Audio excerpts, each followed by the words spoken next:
Bienvenidos a un nuevo episodio de Mundo Interior.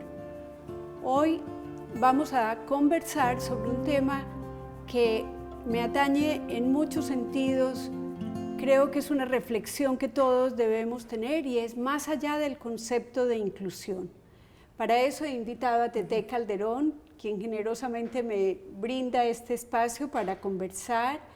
Ella pues es una educadora de corazón. Creo que si hay algo que te define es eso, además de ser una mujer sensible, artista, compositora, cantautora, en fin, tienes un montón de facetas, pero el de la educación creo que permea todos los espacios en los cuales te desenvuelves.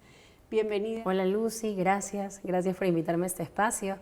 Y efectivamente, creo yo que educación, siento que tengo muchas facetas, pero educación es como lo que ha ido transversalmente en mi vida adaptándose a otras facetas, pero siempre ha permanecido ahí. ¿Y eso lo descubriste desde chica? Porque tu profesión tiene que ver con educación, ¿cierto? Sí, claro, chistoso porque si le pregunto a mi familia, a mis papás, a mis amigas, siempre fui una persona que me gustaba explicar las cosas. Ya lo que siempre me dicen es como que siempre andas usando tus manos para hablar desde chiquita, ¿no? Pero siempre pensé que estaba asociado mucho a que mi mamá hablaba así, con las manos, explicando. Pero sí, desde pequeña siempre me gustó explicarle a mis hermanos las cosas. A mi hermano, mi mamá le hacía como exámenes de prueba para estudiar y yo se los explicaba. Como que me gustaba esa parte. Y de grande siempre hice lo mismo, como tratar de ser mediadora, de que la gente aprenda cosas. Sí, entonces creo que siempre estuvo ahí. Después ya lo hice profesionalmente.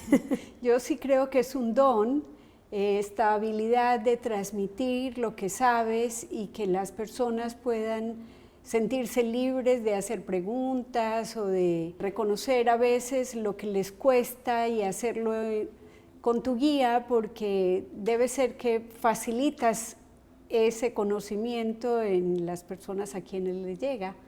Claro, y realmente creo yo que ese es un punto interesante en cuanto a la educación y el mediador de este aprendizaje, o de estos espacios, porque a veces la gente cree que el profesor, profesora, educadora es como ya un instrumento para aprender, pero como si el conocimiento proviniera de mí.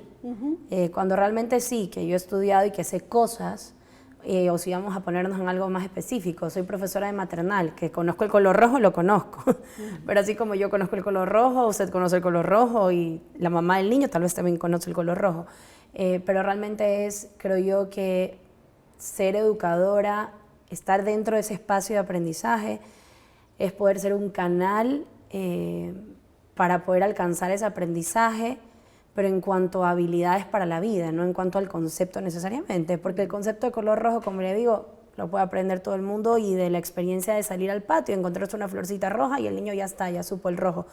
Pero tu papel como profesora no es solamente que se dé el conocimiento, sino que experimenten espacios donde no solamente se dé un conocimiento como que la parte cognitiva, sino que veas experiencias de emociones, de cómo se relacionan los niños con otros niños, con personas. Entonces, toda esa parte de evaluación es la que tú estás haciendo, no solamente viendo que se conozca el color rojo. Sí, es esa facilitación, pero que permite la integración de ese conocimiento para la vida, y que el niño incorpore, se emocione o descubra cosas. Haga análisis, o sea, toda esa parte es la que uno está como tratando de conducir, más no solamente el conocimiento. De acuerdo, y en ese proceso me imagino que has ido descubriendo pues las diferencias que tiene cada niño y cada niña para aprender este conocimiento, es decir, para cogerlo y hacerlo suyo. Y esas diferencias de cómo los niños aprenden ha sido parte de la motivación para llegar a este tema. Sí. A mí una de las cosas que más me ha llamado la atención en la educación es eso. Es cómo las personas, los niños, pero de adultos también, ¿no? O sea, cómo las personas aprenden. Aprendemos todos, no todos, pero muchos de diferentes maneras. Y además, viene de una realidad que no todos estamos conectados igual. O sea, yo siempre pienso en el cerebro como obviamente hay conexiones neuronales, ¿no? Entonces estamos como cableados distintos, eso es lo que yo pienso, así lo imagino, como mi cerebro está cableado con que cuando a mí me pasa esto, yo reacciono así, o cuando yo quiero aprender esto, yo necesito escucharlo, necesito verlo, necesito leerlo. Son formas distintas a las que llegas al mismo punto. Y creo yo que a mí eso es lo que más me ha fascinado, y entenderlo desde el cerebro, porque hay una razón por la que hay una persona que se comporta de una manera, que aprende de una manera, que se le hace más fácil una forma que otra. Y para mí eso ha sido increíble, o sea, descubrir que el cerebro está de fondo en todo esto y en la práctica verlo en los niños de la clase, verlo en personas adultas que conozco y me doy cuenta que, o sea, me doy cuenta que increíble, ¿no? O sea, yo entendí esto, pero esa persona entendió otra cosa y estábamos viendo lo mismo. Sí, y en lo más cercano a mí también, o sea, ver que en mi casa somos 3 hermanos y que los 3 aprendemos y hemos aprendido en la época como escolar de diferentes formas y alcanzar hoy en día, no sé, o sea, como que yo aprendí unas cosas de una forma, mi hermano de otra forma y podemos saber lo mismo o él más, aunque yo pensé que él no estaba aprendiendo nada de eso, o sea, darme cuenta que sí, que el aprendizaje se da de diferentes formas y que eso tampoco, que eso es chévere, eso es increíble, que el nivel de conocimiento que tengas también no te hace más ni menos, sino que solo son formas distintas de interactuar con el mundo. De acuerdo, y eso es una de las cosas que a mí en lo personal más me ha fascinado de este tema y es esta pregunta sobre la diferencia individual, desde psicóloga o desde el campo pues, psicológico, esto de que cada persona, esa experiencia de estar en una misma clase para cada uno de las personas que asisten, niños o niñas, va a ser una experiencia totalmente distinta. Entonces es como ir sumando a ese tejido, no solo el cableado del cerebro, sino lo que significa para ese niño que de pronto seas tú la persona que le ha explicado una determinada cosa o que le ha permitido, le ha facilitado ese conocimiento, que tal vez con su modo diferente de aprender lograste que ese niño se sintiera perfectamente bien y no en menor condición que otro. Y es esa pregunta sobre las diferencias individuales la que yo creo que nos vincula con el tema de la inclusión, porque la gente se pregunta, o hoy hablamos de inclusión, pero es increíble la cantidad de limitaciones que tenemos realmente para incluir que todas las personas pues aprendemos, sentimos y vivimos de modo diferente. Sí, eso creo que, a ver, es una realidad dura, pero aunque uno hable mucho de inclusión y en los espacios educativos aquí se hable de inclusión, creo yo que muchas veces no se da realmente, por diferentes limitaciones o barreras. Creo yo que hay físicas de espacio, si hablamos de inclusión educativa en cuanto a limitaciones físicas, por ejemplo, o sea, de la persona, ¿no? Es increíble, pero hoy en día siguen habiendo colegios que no tienen rampas, que no tienen espacios anchos, puertas grandes, lo cual uno dice, sí, somos inclusivos, pero ¿cómo es posible que si un niño con una silla de ruedas quiere entrar, qué increíble que el colegio decida adaptarse y empieza a construirlas? Pero a mí me impresiona que estemos en el 2024 y que una arquitectura no esté pensada inclusivamente. O sea, entonces eso es algo en algo de una discapacidad física, pero hay un montón de cosas. La invasión visual en las clases, cómo están pensadas las decoraciones, los espacios, los sonidos, los volúmenes que se utilizan en las clases. Es algo con lo que yo siempre, o sea, a mí me impresiona, porque de nuevo, todos los espacios hoy en día dicen ser inclusivos, pero no creo que están pensados inclusivamente para el día a día de los niños. Y es difícil adaptarlos cuando hay una cultura que no está acostumbrada. Sí, coincido plenamente y es como la sociedad toda, el asunto de falta de conciencia que tenemos, por ejemplo, sobre la ausencia de una rampa para acceder a ciertos lugares, la falta de conciencia de verdad también está como en todos, pero creo que hablar de inclusión justamente es empezarnos a hacer esa pregunta de cuáles son las necesidades que cada persona tiene en su ambiente para poder facilitar su desarrollo.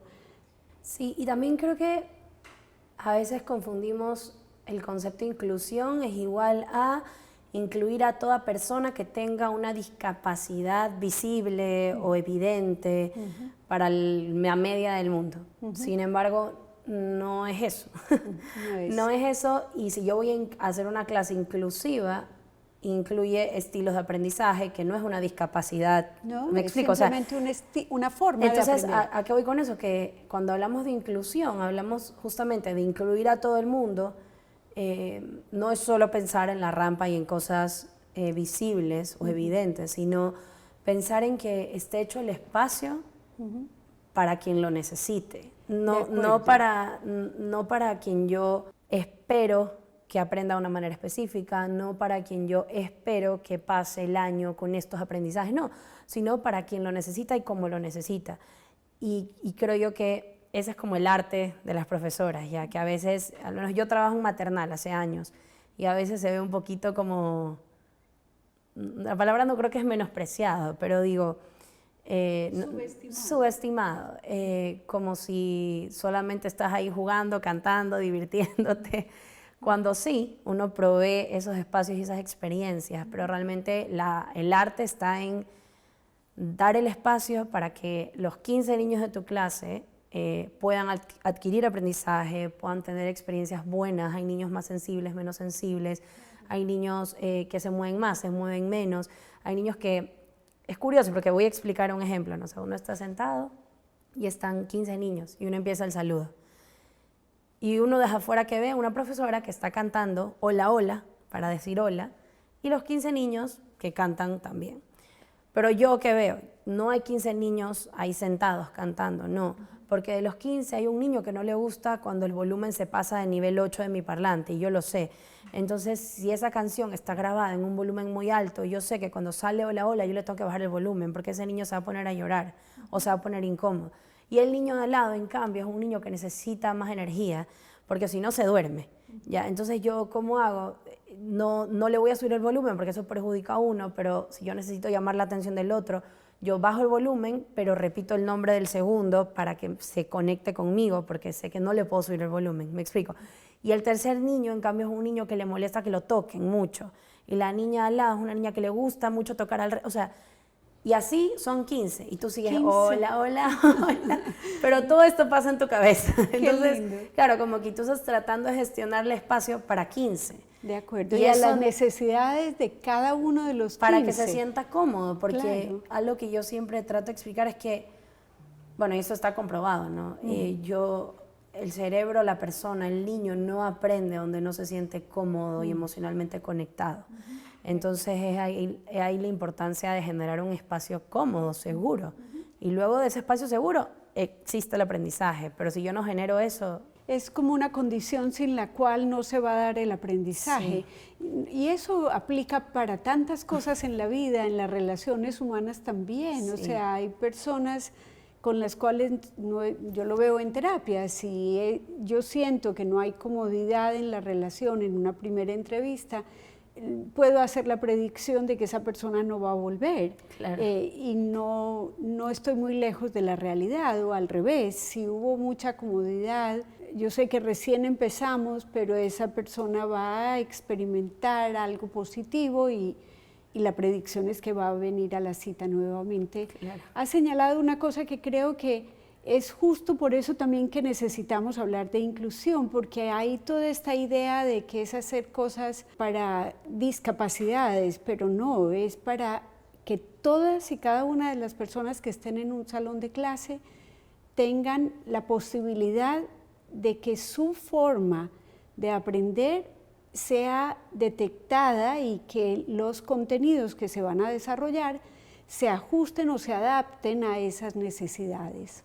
A ver, la inclusión en una clase sí es generar este espacio de manera segura, cómoda, alcanzable para todos, para aprender. Sin embargo, yo no estoy esperando que toda mi clase alcance un nivel específico, como que un estándar. Un estándar, no, porque cada niño, o sea, ¿qué pasa? Puede haber un niño que literalmente, cognitivamente, no puede alcanzar lo que va a alcanzar el de al lado de él, pero sé qué cosas sí puede alcanzar, sé qué cosas tiene que superar él, qué cosas puede trabajar, qué cosas... Entonces realmente yo sí creo que es un parámetro que hay que tener en cuenta, porque a veces en colegios, y lamentablemente eso es falta de conocimiento, si un niño no puede alcanzar cierto mínimo nivel, entonces no puede ser aceptado. Cuando es verdad que yo como papá, si es que sé que el colegio no está capacitado, por mi hijo yo no lo meto. Sin embargo, el punto es que la idea es que esté capacitado, o sea, es que ese es el detalle. La idea es que el colegio pueda ser capaz de recibir a mi hijo. Sé que es complicado, sé que el tema es mucho más grande porque hay mucha falta de conocimiento, falta de capacitación y de inversión destinada a eso, porque sí es un tema que te va a afectar la economía del lugar. Claro. Porque tienes que invertir en más profesoras, en más capacitación, en si es que necesitas el departamento psicopedagógico que sea más grande, etcétera. Claro. Pero es necesario. Esa es la conciencia, yo creo, de la Es educación. necesario. Solía yo decir hace tiempo que trabajaba en un colegio que la tarea de educar está, dijéramos, con ese porcentaje de chicos o chicas que tienen una necesidad particular, porque quien se ajuste al promedio fácilmente es como que con un profesor o con otro va a alcanzar ese nivel que se espera, pero tu comentario es importante porque quita el énfasis en cuál es el objetivo. El objetivo no es alcanzar un estándar, el objetivo es que cada niño pueda encontrar los caminos para que él, con sus características particulares, pueda desarrollarse, crecer y obtener las herramientas que le van a permitir desarrollarse en la vida. Claro, sí, y eso es un tema muy controversial, la verdad, y yo soy de esa gente que va en el tema controversial, porque ¿qué pasa? La gente, hay muchos comentarios de generaciones mayores a mí que dicen, sí, pero antes se aprendía más cosas, o antes se le da más importancia a la memoria, antes la gente salía del colegio sabiendo más sobre ciertos temas en cuanto a contenido, y creo que es real en muchos casos, y entiendo la preocupación de mucha gente en cuanto a qué tanto sales sabiendo o no sabiendo cosas hoy en día, ¿ya? Sin embargo, mi experiencia de la vida me dice, y a mí me ha dicho que es que en realidad y en el día de hoy, sorry, pero es muy real que en internet está todo. Está todo, claro. Está todo, yo creo que ya, la vida es así, es versátil, va cambiando, y si yo me voy a poner a enseñarle a un niño contenido que encuentro en internet, no estoy haciendo nada. Y yo sí he sentido, y por eso no me gusta pegarlo mucho a mi familia y a mi realidad, pero como en mi realidad familiar hay tantos niveles de cognitivos, niveles, formas de aprendizaje distintas, que yo he tenido muy cercana a la realidad de mi meta y mi medidor de éxito no es lo que alcanzo en un papel de graduación o no. A pesar de que está muy bien que tú te gradúes de la universidad, yo también lo he hecho, está muy bien que estudies, que aprendas, que seas un profesional. Pero no todo el mundo tiene como meta, tiene que tener como meta, voy a alcanzar estos títulos o estos reconocimientos o requisitos, porque realmente la idea de la vida es que tú logres alcanzar una vida autónoma, independiente y lo más independiente posible. Si tú puedes solventar tu vida económicamente, emocionalmente, adaptarte a ella, ayudar al otro, ayudarte a ti, ser autónomo en tu vida, tus necesidades, eso ya es bastantísimo. Ya es bastantísimo. O sea, y no considero que es suficiente o no suficiente, simplemente considero que eso habla de que tú lo estás haciendo súper bien en la vida. Entonces, y obviamente, esforzarte en lo que haces y capacitarte para ello. Claro. Que si es universitario, si es tecnológico, que si es en cuanto a un oficio, capacitaciones, no sé. Claro. Pero ya eso depende de tus capacidades y eso no tiene que ser medible, eso es lo que yo sí creo, y muchas veces se espera un estándar específico que además afecta mucho, creo yo, a la parte emocional de las personas. Claro, porque les hace pensar que no han logrado lo que se supone que deben lograr, pero yo coincido en que estamos en un momento histórico distinto donde el objetivo, sí, tal vez hace 50 años, si yo era la que más contenido recordaba, podía ser que yo apareciera como más competente en ciertas áreas. Sin embargo, hoy en día el paradigma es otro, es cuánto yo soy capaz de construir el conocimiento a partir de las informaciones a las que puedo acceder por distintos caminos, cuánto yo logro integrar ese conocimiento a mi vida para alcanzar esos niveles de autonomía que son los que van a ser el indicador de éxito personal, no cuántos logros académicos he conseguido, porque no va por allí. A veces la persona que tiene las máximas notas de un salón de clase no necesariamente es la persona que más cuenta con herramientas para enfrentar la vida. Distintas situaciones de la vida. Pero bueno, entonces incluir de alguna manera es preguntarse sobre cuáles son las necesidades específicas y en la medida de lo posible tratar de hacer las adaptaciones necesarias para que cada persona sienta que puede lograr lo que sea que es necesario lograr. Claro, y más que se sienta en el espacio como propicio para que siga logrando en el día a día, ¿no? Porque es el día a día, no es lo que hace y cuando pase un año y se adapte, no. O sea, yo sí tengo que adaptarme, no solo la persona. O sea, y creo que es un trabajo mutuo. O sea, hay personas que sí se pueden adaptar un poco al espacio, pero es muy importante que tú estés consciente que para incluir a todas las personas en tu clase tienes que hacer adaptaciones personales de mi vida. O sea, si yo soy una persona alterada, porque así soy yo y hay un niño que eso le molesta, yo tengo que trabajar en eso. O sea, entonces hay que adaptar personalmente las cosas, los espacios, los currículos, todo. O sea, todo. Las adaptaciones son en todos los ámbitos, por eso hablar de inclusión realmente es como cambiar de actitud, debiera ser una práctica, porque... Y en la vida, porque eso no es solo un espacio educativo, o sea, en la vida, yo soy una persona, no sé, como que estar muy consciente de eso. Si estoy con un grupo de amigos aquí sentada un sábado en la noche tomando algo, y yo veo que hay una persona que se muere de frío, o sea, yo no creo que ella esté tan cómoda, y si tal vez no tiene tanta confianza en el espacio para decir, me muero de frío. Apaguemos el aire. Claro, o yo, o sea, soy una persona que está pendiente y puedo decir como que, oye, yo tengo un suéter, ¿quieres? Porque a veces la persona no se siente en la confianza de, a pesar de que tú estés generando el espacio, ¿no? Entonces, eso es hacer una adaptación en un espacio, o sea, es como prestarle algo que la pueda ayudar a resolver y gestionar el problema, como apagar el aire, como darle un suéter o como decirle, ¿no te quieres cambiar de puesto? Ahí te da mucho el aire. Ay, sí, gracias, y se cambian, ¿no?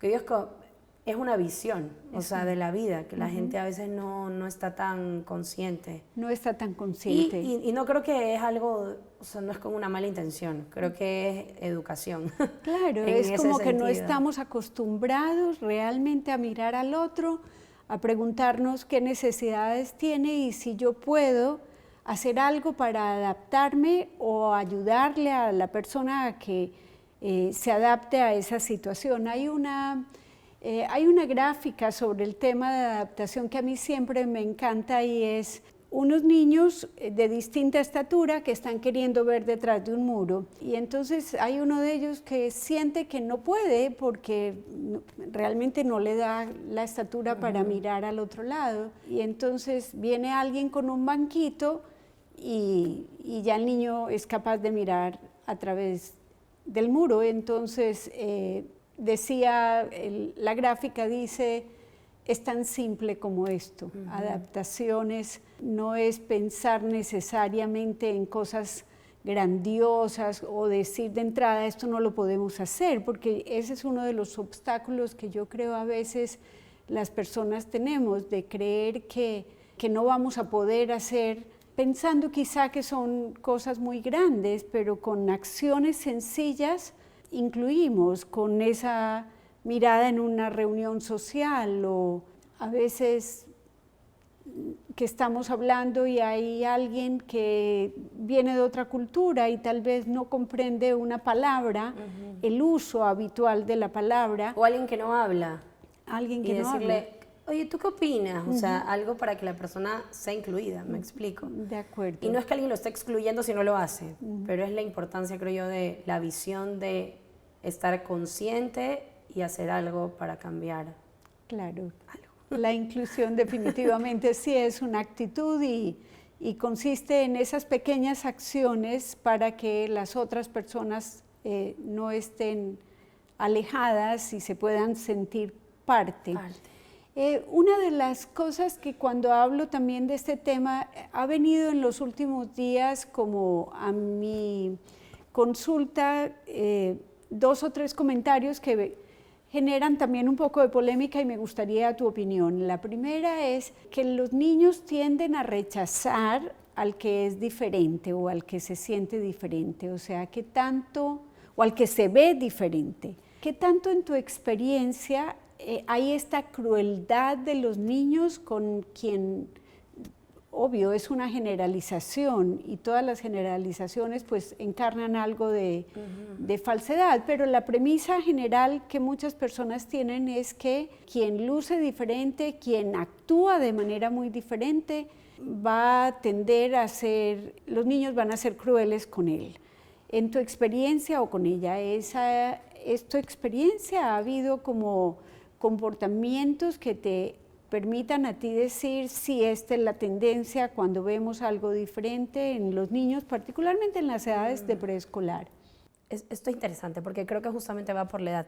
En preescolar creo que es donde menos se ve, lo cual es increíble porque te habla de la naturalidad en verdad con la que el ser humano se incluye a los demás. Los niños de 2 o 3 años, 4, no son niños que excluyen normalmente, 0. Uno como adulto pone prejuicios, los niños no.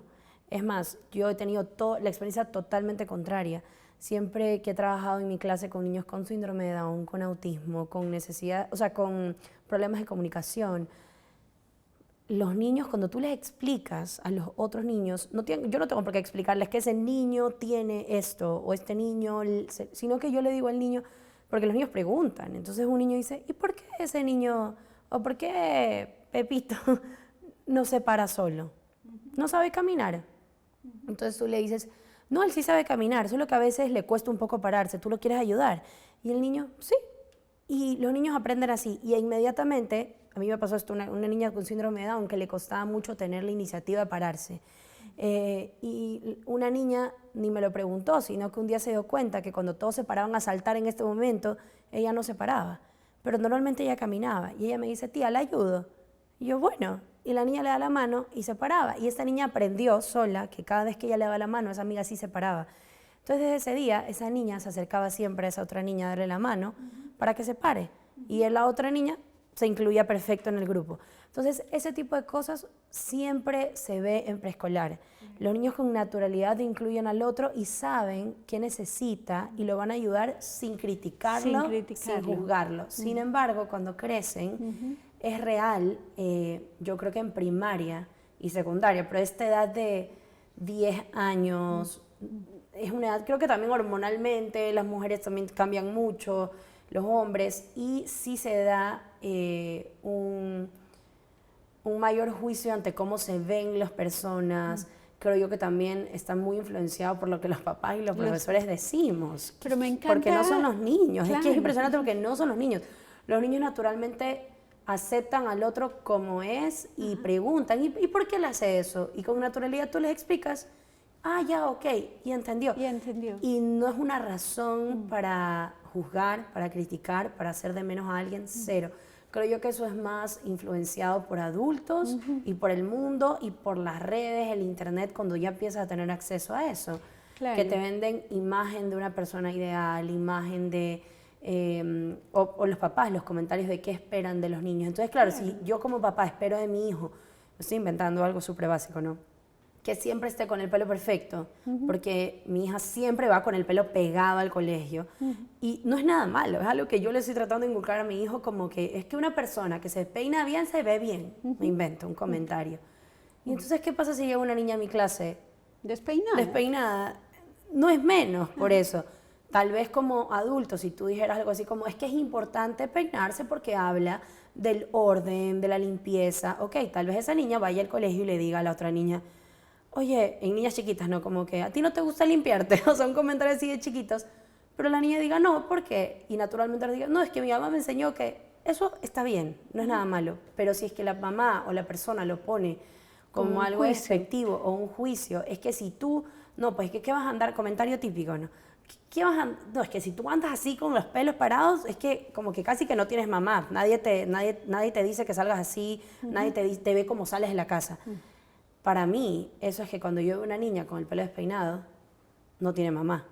O sea, ese tipo de la forma en la que yo lo transmito cambia mucho de las cosas. Y eso ya va a generar un problema en el colegio, entre esa niña y la otra. Porque ¿qué? ¿No tienes mamá? De acuerdo. ¿Qué? ¿Tú por qué mandas a decir con tu mamá? Y si son niños es peor, porque eso es un puñete seguro. O sea, puñete, patada, empujarlo, grito. Me encanta tu respuesta, Tete, porque realmente con tu experiencia logro tener un argumento de mucho peso y es como los niños naturalmente como le alinean a las necesidades de otros sin juzgarlos y cómo estos juicios que hacemos los adultos empiezan tal vez a generar cambios en los comportamientos y en las actitudes de los niños cuando van creciendo, pero no es tanto así que vamos a ir a rechazar de entrada a un niño que tiene unas capacidades o unas formas de aprendizaje diferentes. Claro, y es más, cuando los niños crecen con eso y son conscientes, porque la idea de que exista en tu clase un niño que tenga algo que sea evidente, me refiero, no tiene que ser un tabú, o sea, es una realidad. Este niño tiene esta necesidad distinta a ti, ayudémoslo a él, así como tú tienes otras, él tiene estas.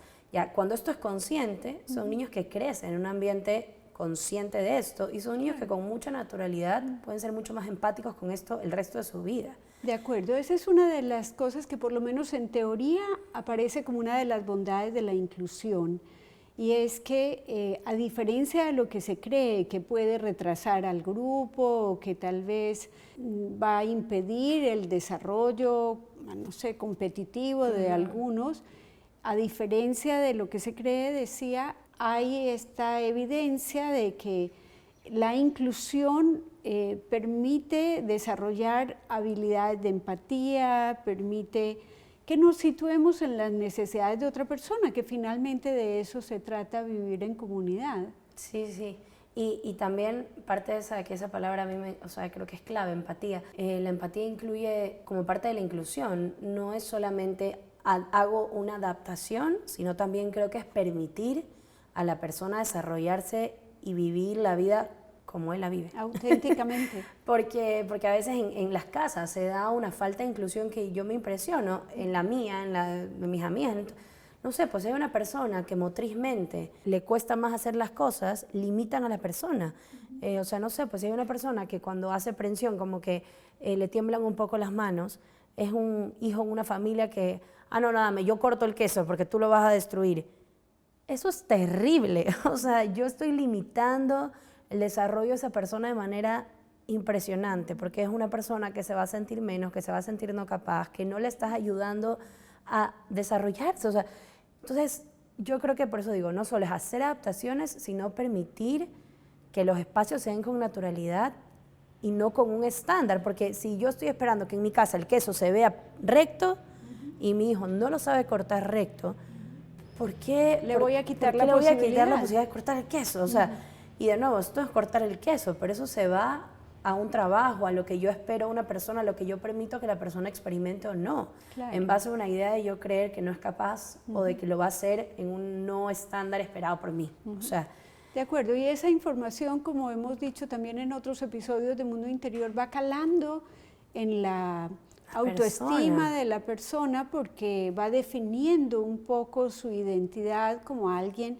que es torpe o que no es capaz de cortar el queso o que no tiene habilidades de esta o aquella naturaleza y tal vez sí es capaz, solo que no va a hacerlo tal vez con la rapidez o no le va a quedar todo lo recto, pero no es también como adultos ser muy conscientes de que ni para incluir hay que hacer cosas extraordinarias, como decíamos al principio, y para a veces excluir, ser muy conscientes también de cómo pequeñas acciones pueden hacer que una persona se vaya sintiendo no cómoda y por ende no tenga la libertad de expresarse a su modo. Sí, de eso se trata, o sea, de que la inclusión en una clase no es para yo decir check, incluir a las personas, sino, o sea, y como sistema educativo, check, incluyo a todo el mundo, sino cómo hago para que este espacio pueda ayudar al desarrollo y aprendizaje de todas las personas que vengan. ¿Me explico? Como que, y como fin de la educación, porque esto es para la vida, no para pasar el examen ni graduarte en el colegio, ¿no? Sí. Entonces, creo que la inclusión tiene que estar centralizada más en las necesidades de las personas, más no en lo que espero de las personas. Como, sí, son dos énfasis diferente. Totalmente diferentes. Ajá, sí, o sea, porque sí, a veces, no sé, es un tema complejo. Complejo, pero por eso necesario. Cuando lo pensamos, dijimos más allá del concepto de inclusión y esta conversación pues invita a que, como también hacemos en Mundo Interior, como a que las personas continúen estas conversaciones en su casa. Sería maravilloso que puedan ver cómo ejemplos de la vida cotidiana pueden perpetuar un sistema de no inclusión o al revés.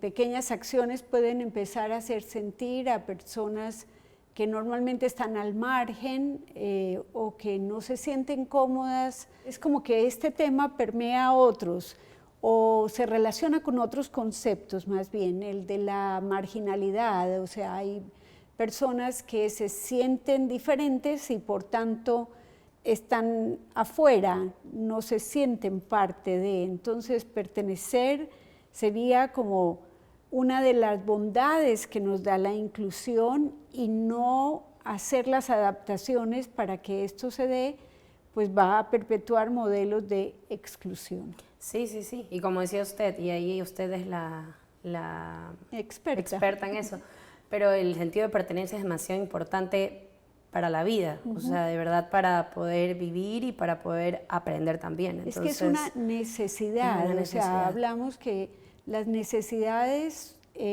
hasta por definición, son aquellas cosas de las cuales si carecemos, nos enfermamos. O sea, realmente cuando yo tengo la necesidad de unos nutrientes y mi cuerpo no los tiene, pues yo voy a generar algún síntoma o alguna enfermedad.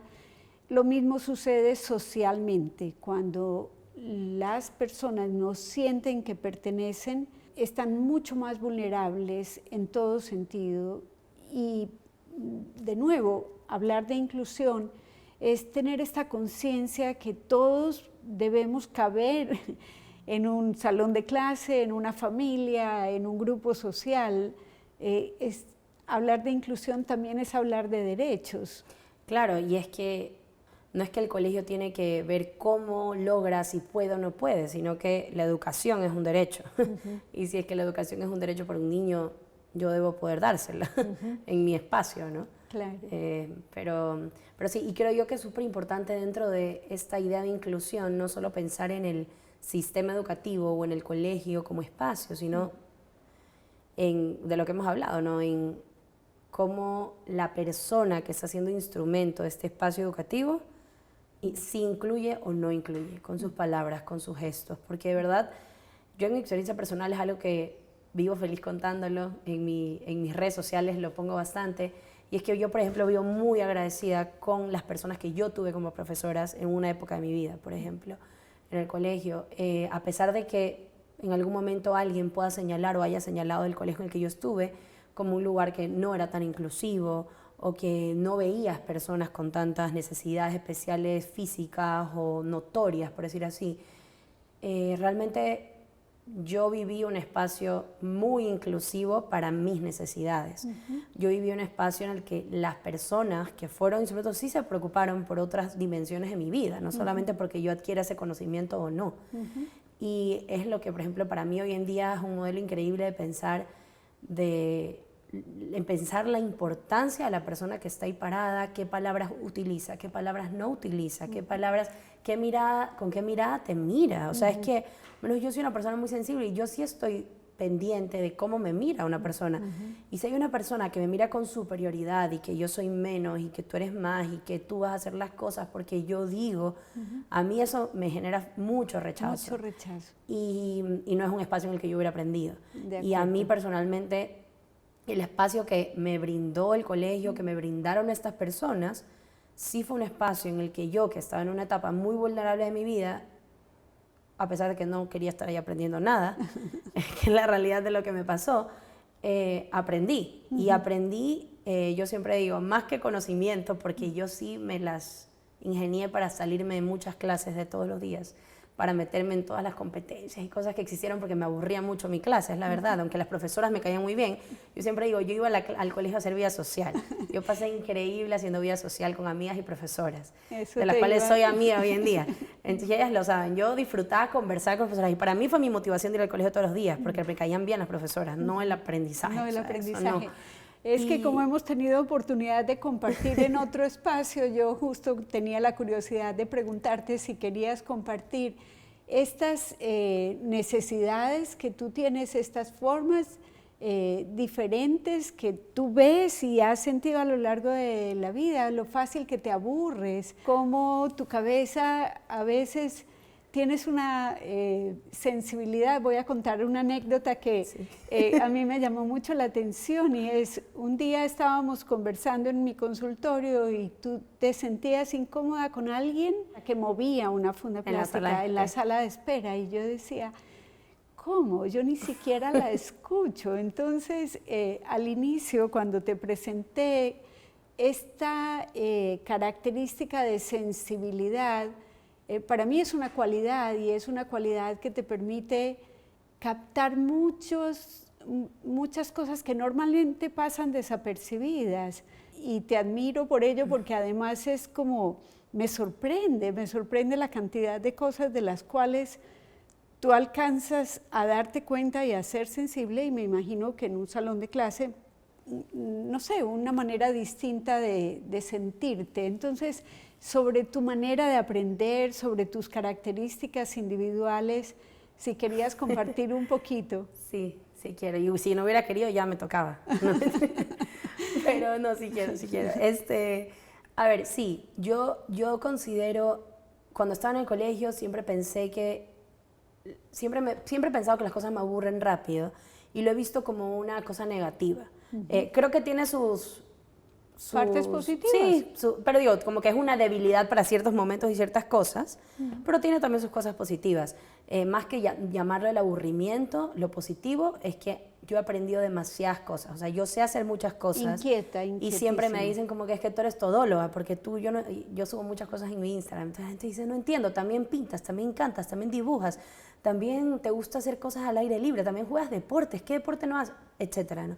Y realmente ha sido un beneficio de mi aburrimiento constante, porque yo me aburro rápido y más que aburrir yo creo que sí es algo que yo trato de trabajar y es que yo me desanimo muy rápido cuando tengo una idea de algo que quiero. Entonces yo quiero algo, me desanimo muy rápido y ya no lo quiero, pero por cosas de la vida yo he aprendido que hay cosas que no puedo decir, cuando ya no lo quiero lo dejo, ¿no? Y uno tiene que ser responsable y consecuente con las decisiones que ha tomado. Entonces lo prolongo un poco de tiempo más considerable hasta que de verdad digo, ya ok, Ya no va más. de verdad no va más. En cosas de hobbies y cosas que uno puede acabarlas, ¿no? Pero sí, a mí la experiencia de aprendizaje ha sido compleja porque creo que en la época que yo estuve en el colegio no se consideraba tanto los estilos de aprendizaje distintos. Y yo, mi estilo de aprendizaje siempre ha sido muy visual, auditivo, no sorprendente que lo diga, la gente a veces no me cree, a mí no me gusta leer, me gusta aprender, pero no me gusta leer, por ejemplo. Leo cuando tengo que aprender algo, porque me toca hacerlo a través de la lectura, pero los audiolibros para mí es lo mejor que existe, yo aprendo escuchando y viendo. Entonces, a mí las clases en mi época sí me eran difíciles, porque eso de leer todo esto, Eso no iba contigo. no iba conmigo. Algo que yo siempre lo cuento de anécdota, pero yo hice la IB, y el IB es difícil, o sea, como para lo que yo estaba acostumbrada en el colegio era difícil. El IB, eso de leer tanto, saber tantas cosas, como que tantos detalles memorísticos, yo no era lo mío.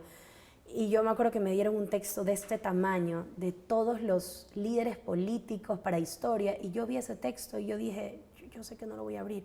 No me lo llevé a mi casa. Yo ansiosa ni sabía cómo es que iba a pasar ese examen de historia, porque yo decía, es que yo no voy a leer eso. Y si lo leo yo me empiezo a quedar dormida, no voy a aprender en nada. Y yo dije, tiene que haber otra forma. Me metí en YouTube y encontré líderes políticos de History Channel.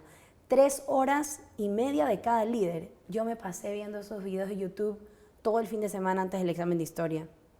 Y como efectivamente el IB, a diferencia de lo que yo estaba acostumbrada, sí está hecho para diferentes estilos de aprendizaje. Entonces, claro, el examen yo lo pude hacer, lo pasé súper bien con ver videos de YouTube. Y ahí es donde yo digo, no es que yo menosprecie un tipo de educación que me dio un colegio, la agradezco, pero tipo en esa cosa específica, yo no iba a aprender nada si leía todo ese texto que me dieron. De acuerdo. Pero yo encontré otra forma, que era que vi estos videos, y cuando yo escribía en ese examen, yo me sentía así metida en Rusia y Putin, o sea, yo estaba así como que en un éxtasis de aprendizaje, escribiendo mis ensayos. Pero yo decía, claro, yo necesitaba este estilo. El colegio no me lo pudo dar en ese momento. Pero parte de lo que tú has sido inquieta también te llevó a buscar ese recurso que era ver todos los videos de History Channel. Y bueno, y por eso digo, y creo que de eso se trata de educación, o sea, lo que la IB buscaba era que yo tenga el conocimiento, yo lo adquirí de otra manera, pero no me preguntó, por eso digo, es diferente, no me hizo una pregunta específica que está en ese libro que yo no pude responder porque no me leí el libro. O sea, de acuerdo, es que no era un tema de memoria, era un tema de saber tu percepción ante esta situación, de análisis, de resolución de problemas, de opinión, de crítica constructiva, o sea, a mí de otras cosas. Entonces yo sí, en mis últimos años con el IB sí me di cuenta, de esto se trata la vida. Pero a mí sí me costó, como digo, siempre me llamó la atención, me reí porque yo muchas veces le expliqué las cosas a mis amigas y yo siempre saqué notas menores que ellas. Pero es porque a mí no me interesaba mucho la memoria, entonces no me aprendí esas cosas. Entonces yo ya sabía que del examen esa parte no me iba a ir tan bien, pero no me importaba la verdad, entonces yo solo seguía. Claro. Pero gracias por compartir toda esta parte de tu experiencia. Vamos cerrando un poco cuando decimos más allá del concepto de inclusión. Sin duda, pues esto debe ser una actitud que tengamos todas las personas, porque la tarea no es solo en la educación. Naturalmente tú como educadora es allí donde más puedes poner en práctica estas acciones de la vida diaria. Si consideramos como las personas que nos están escuchando y viendo, ¿cómo quisieras concluir qué hacer para que esto sea más allá de un concepto y se vuelva como una vivencia? Sí, creo yo que en la educación es importante llamarlo primero educación de manera general. Yo no me gusta clasificar como educación inclusiva, porque debe ser inclusiva. Entonces creo yo que creo que me gustaría como que la gente escuche es que la educación es para todos. Si eres un instrumento de estos espacios, estés consciente de que tienes que brindar el espacio para todos y hacer adaptaciones personales, físicas y de currículo específicamente.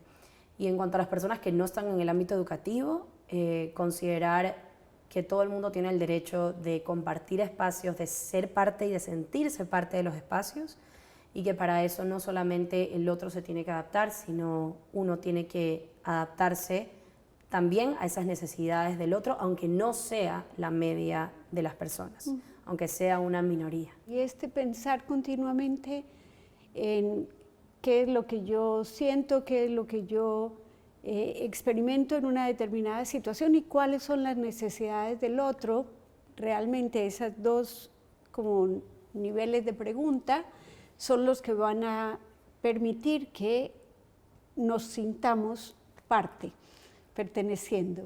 Sí. Gracias, Tete, por este espacio, de verdad, infinitas gracias. Siempre aprendo un montón contigo y la invitación es a que continúen estas conversaciones. Mundo Interior abre esta posibilidad de pensar acerca de lo que pensamos, sentimos, nos comportamos para enriquecer, porque la inclusión finalmente es una riqueza.